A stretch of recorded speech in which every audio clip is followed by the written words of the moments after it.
تو بہرحال رات چلے گئے تو آپ رات وہاں جا کے پھر یہ جو آپ ایکٹیویٹی فرما رہے ہیں وہ عرفات میں جا کے کر لیں بھلے. ہاں پھر وہاں دعائیں کریں. وہ شب عرفہ اگر جب یہ ٹرانسفر کرتے ہیں تو بھی آپ کو 9-10 بجے تک چھوڑ دیتے ہیں. ہاں آپ 2-3 گھنٹے سو کر بھی 2 بجے اٹھ سکتے ہیں. ایسا ہی ہے عرفات. اتنی مزے کی رات وہ ہوتی ہے کہ بندہ خیموں کی رات کا مزہ عجیب ہی سکون ہوتا ہے. عجیب سکون ہوتا ہے, سب احرام میں ہوتے ہیں تو ایک عجیب منظر ہوتا ہے. تو دعا پہ رات گزاریں.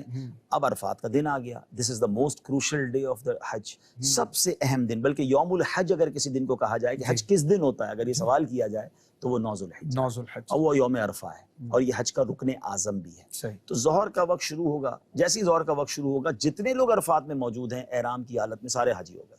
صحیح, وہ حاجی ہو گئے. اب وہ مغرب سے غروب آفتاب سے پہلے نکلنا نہیں ہے, لیکن حج سب کا ماشاءاللہ حاجی ہو گئے. اب یہ دن آپ نے یہاں بھی عبادت میں گزارنا ہے, یہاں بھی فضول باتیں نہیں کرنی.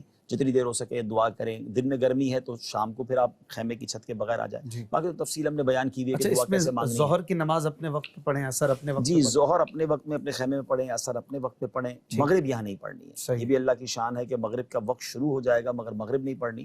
مغرب پڑھنی بھی ہے تو عشاء کے وقت میں پڑھنی ہے. یعنی اگر کوئی مغرب کا وقت ختم ہونے سے پہلے مزدلفہ پہنچ بھی جاتا ہے تو بھی مغرب نہیں پڑھنی. وہ انتظار کرے گا کہ پہلے عشاء کا وقت شروع ہو, پھر عشاء کے وقت میں مغرب اور عشاء ملا کر پڑھنی ہے اور مزدلفہ میں. اچھا, عرفات میں جو ایکٹیویٹیز ہیں اس میں مین ایکٹیویٹی دعا ہے. جی, وہی آپ نے فرمایا کہ دعا کی پریکٹس کرو اور آپ عادی ہو جاؤ کہ مجھے مانگنا ہے اللہ سے.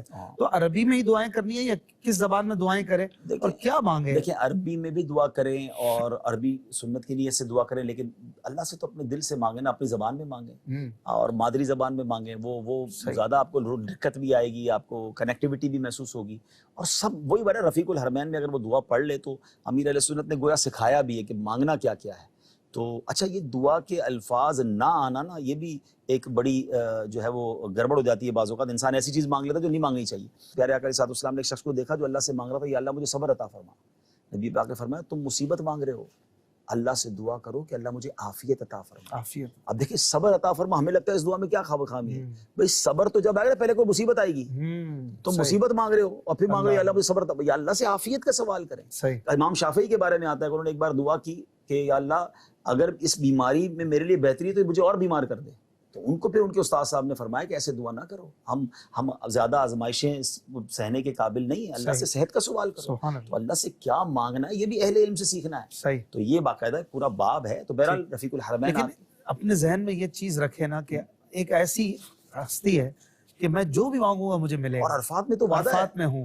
خوب مانگے, دنیا مانگے, آخرت مانگے, بچوں کے لیے مانگے, اپنے ماں باپ کے لیے مانگے, اپنے تمام مسلمان بھائی بہن. یقین رکھے کہ یہاں تو ملے گا انشاءاللہ. بٹ رہا ہے, برس رہا ہے. یہ تو سمجھ لے خزانہ ہے, لوٹ لو جتنا لوٹنا ہے. تو عرفات میں تو رچ کے مانگے. اچھا, وہ ایک جو جگہ ہم دیکھتے ہیں ویڈیوز وغیرہ میں لوگ جمع ہوتے ہیں, وہ پہاڑی پوری جبل رحمت, تو وہاں جانا ضروری ہے سب کو, وہاں جا کے مانگنا ہے؟ نہیں, وہ کچھ لوگ جا کے پھر رومال وغیرہ بھی ہلا رہے ہوتے ہیں, تصویریں کھنچوا رہے ہوتے ہیں. وہاں نبی پاک علیہ السلام نے قیام فرمایا تھا, یہ بات تو ہے, لیکن وہاں بہت رش ہوتا ہے تو آپ اپنے خیمے میں مانگیں. ہاں, یہ ضرور ہے کہ افضل لکھا علماء نے کہ چھت نہیں ہونی چاہیے, بہتر یہ کہ کھلی چھت کے نیچے مانگے. تو گرمی بہت ہو تو آپ خیمے میں مانگ لیں, جب گرمی کم ہو جاتا ہے شام کے وقت نارملی ہو جاتا ہے تو پھر آپ باہر کھڑے ہو کے مانگیں. اچھا, سارے لوگ مانگ رہے ہوتے ہیں, بلکہ میں آپ کو صحیح بتاؤں, خود بھی مانگیں. اور کبھی کبھی آپ کو نظر آ جائے گا کوئی دیوانہ, وہ ایسا رو کے مانگ رہا ہوگا, جا کے کھڑے ہو جائیں اس کے ساتھ, اس کو پتہ بھی نہ چلے پیچھے کون کھڑا ہے. یا اللہ اس کے صدقے ایسے ایسے مناظر دیکھنے کو ملتے ہیں عرفات میں.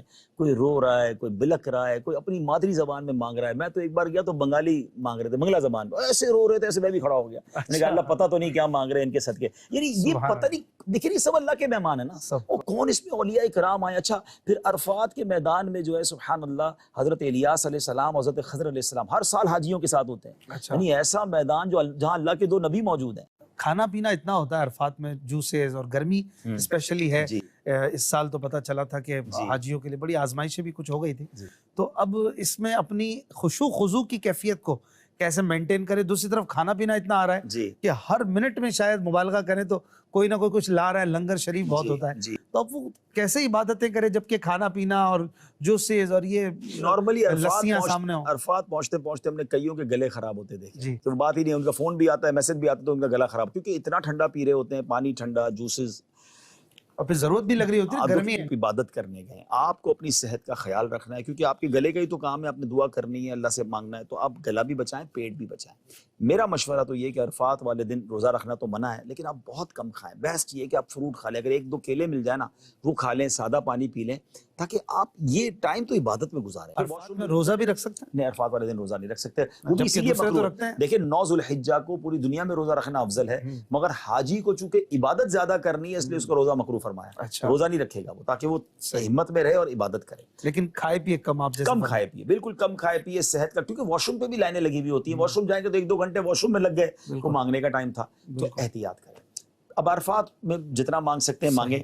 اب اس کے بعد آپ نے مزدلفہ جانا ہے، تو بڑی آسانی ہوگی نا اشفاق بھائی، اب ماشاءاللہ جیسے پریئر ٹائم اپلیکیشن ہے، اسکرین پر ناظرین دیکھ رہے ہوں گے، یہ اپنے موبائل میں ڈاؤن لوڈ کرنے ہیں، دعوت اسلامی کی بڑی زبردست کاوش ہے، دنیا میں جہاں ہے وہ آپ کو ریئل ٹائم میں جہاں آپ موجود ہیں وہاں کا آپ کو نماز کا ٹائم بتا دے گی۔ جب تک آپ کے موبائل میں آپ کو پتہ چل جائے کہ ہاں مغرب کا وقت شروع ہو چکا ہے، غروب آفتاب ہو چکا ہے، تب تک عرفات نہیں چھوڑنا ہے۔ بعض معلمین شام 4-5 بجے سے بس میں بٹھانا شروع کر دیتے ہیں کہ بھائی عرفات سے نکلنا ہے، عرفات سے نکلنا ہے، تو آپ نے جانا نہیں ہے۔ ہاں کچھ لوگ ایسا ضرور کرتے ہیں کہ بس میں بٹھا دیتے ہیں، چلاتے ہیں مغرب کے بعد ہے، لیکن آپ، میں نے وہی کہا نا، جس طرح مینا سے عرفات پہنچانا معلم کی ذمہ داری ہے، اس طرح عرفات سے مزدلفہ پہنچانا بھی معلم کی ذمہ داری ہے۔ آپ رکے رہیں گے وہ بس لائے گا، ٹھیک ہے نا، تو آپ غروب آفتاب سے پہلے نہ جائیں۔ غروب آفتاب ہو گیا، کیونکہ جو غروب آفتاب سے پہلے چلا گیا اس پر دم ہو جائے گا، تو اب آپ اس کے بعد معلم کی بس میں بیٹھ کر مزدلفہ جائیں۔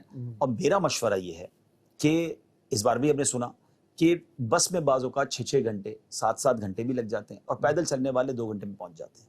اور پیدل چلنا اس لیے آسان ہوتا ہے کہ موسم سہانا ہو گیا ہوتا ہے، رات کا ٹائم ہوتا ہے، سارے ایک ماحول بنا ہوتا ہے، بڑا ماحول، اگر آپ کے ساتھ قافلہ ہو نا، اگر کچھ اسلام بھائی ساتھ ہوں تو نعتیں پڑھتے ہوئے، لبیک پڑھتے ہوئے، بڑا اچھا منظر بنتا ہے، راستے میں چائے بھی مل رہی ہوتی ہے، کچھ کھانے پینے کی چیزیں بھی مل رہی ہوتی ہیں، بہت خوبصورت منظر ہوتا ہے، وہ بڑا یادگار منظر ہوتا ہے۔ مجھے یاد آ گیا امیر علیہ سنت کے ساتھ جب ہم حج پر گئے تھے تو ہم نے الحمدللہ یہ سفر پیدل ہی کیا تھا، 2018 اور 19، ہاں بڑا یادگار، دونوں میں پیدل ہی گئے۔ اور اس میں بس والوں کو ہم نے بعض اوقات تو بس والے بہت جلدی پہنچ جاتے ہیں۔ اچھا ایسا بس میں تو کئی واقعات ہوتے ہیں کہ پہلے نکلنے والے بعد میں پہنچتے ہیں، بعد میں نکلنے والے جلدی پہنچتے ہیں، کیونکہ وہ بند ہوتے راستہ تو وہ دوسرے راستہ کھول دیتے ہیں۔ تو نارملی جو ڈائبٹک کے پیشنٹ ہیں یا جن کو واش روم وغیرہ جانا ہوتا ہے تو وہ بس میں پھنس جائیں گے، تو بس سے اتر بھی نہیں سکیں گے نا، کہ جب تک بس مزدلفہ نہیں پہنچے گی تو آپ پیک ہو گئے۔ تو پیدل چل سکتے ہیں، ہمت ہے تو پیدل چلیں، اور بزرگ وغیرہ ساتھ ہیں، نہیں ہو سکتا تو پھر بس میں چلیں۔ سو آپ نے اس مکمل گفتگو کو سنا، یہ گفتگو آپ کو کیسی لگی ضرور بتائیے گا، پسند آئی ہے تو لائک کیجیے گا، چینل کو سبسکرائب کر کے ہمارے ساتھ جڑے رہیے گا۔ دوستو اللہ پاک سے یہی دعا ہے کہ اللہ تعالیٰ مینا اور عرفات کی زیارت ہمیں بار بار نصیب کرے، وہاں رات گزارنے اور عرفات میں دن گزارنے کی ہمیں بار بار توفیق عطا کرے۔ سو اسے شیئر کریں، ملتے ہیں کسی اور ویڈیو میں، تب تک اپنا خیال رکھیں، خدا حافظ، السلام علیکم ورحمۃ اللہ۔